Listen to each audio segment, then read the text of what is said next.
રાજકોટના ધોરાજીમાં તંત્રની મોટી બેદરકારી સામે આવી છે, જ્યાં શહેરમાં સ્ટ્રીટ લાઇટની કામગીરી દરમિયાન બેદરકારી દાખવવામાં આવી રહી છે।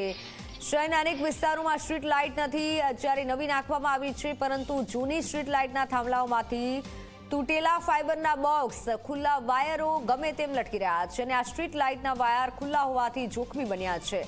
સ્ટેશન રોડ જેવા વ્યસ્ત વિસ્તારમાં લટકી રહ્યા છે વીજળીના વાયર અને જેના કારણે વિસ્તારમાંથી પસાર થતા લોકોને કરંટ લાગવાનો ભય છે।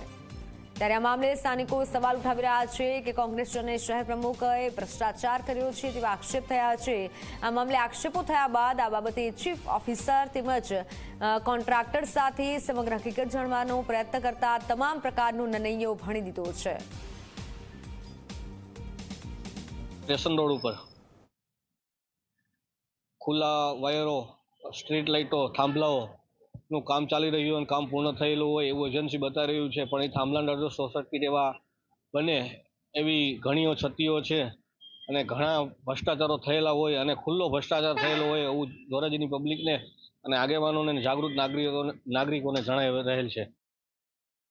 આ કામગીરી આશરે 1.5 કરોડ રૂપિયાના ખર્ચે કોન્ટ્રાક્ટ આપવામાં આવ્યો છે, જેમાં 50 લાખ રૂપિયા જેવી માલ મટીરિયલ્સ નગરપાલિકા દ્વારા પૂરું પાડવામાં આવે છે।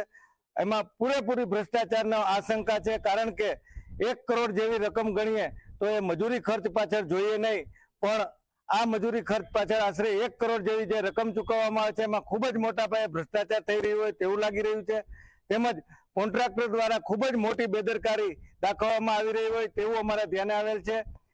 શહેરના મુખ્ય માર્ગ એટલે કે સ્ટેશન રોડ ઉપર જે વીજ પોલ ઉભા કરવામાં આવ્યા છે એમાં ખુલ્લા વાયરો રાખી દેવામાં આવ્યા છે। પાવર સપ્લાય કરવામાં આવે ત્યારે આ વાયરોની અંદર શોર્ટ સર્કિટ થવાનો પૂરી ભીતિ છે।